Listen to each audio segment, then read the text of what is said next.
Hi, I'm Dr. Kimberlee Mendoza, and this is Blue Fire Faith.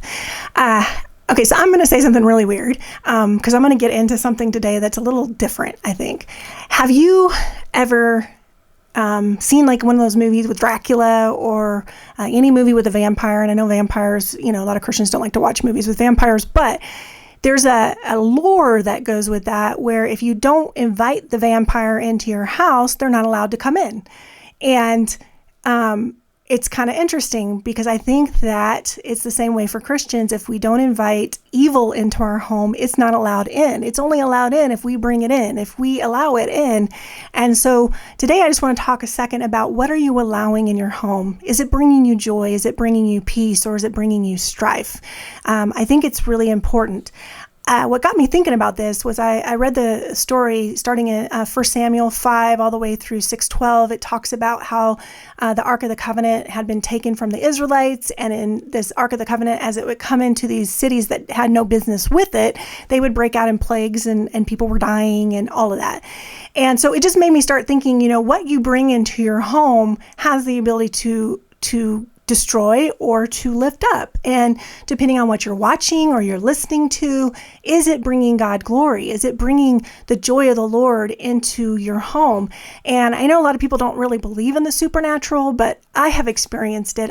One time I was getting ready to go in for surgery, and this nurse all of a sudden came in and she goes, "Are you okay?" And I was super messed up. I was like, I don't know. And she goes, "Well, what can I do for you?" And I said, "Well, I said, all I need right now is prayer." And she goes, "Okay."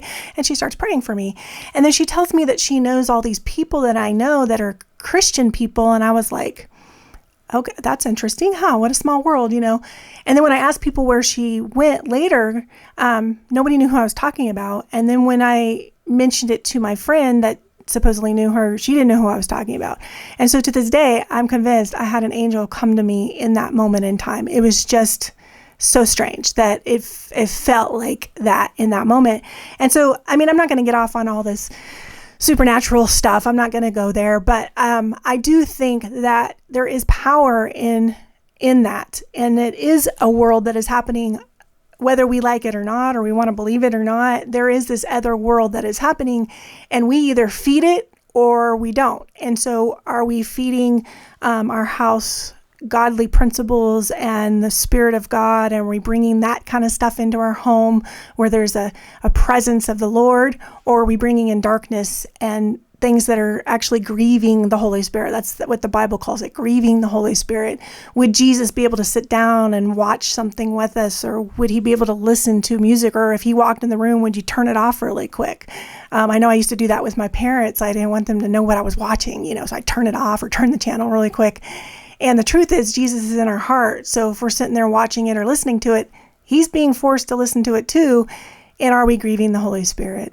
So it's just a quick message today, just to ask you that question. Do you think what you're bringing into your home is helping your family, your home, your life, or is it destructive and not building the kingdom in your home?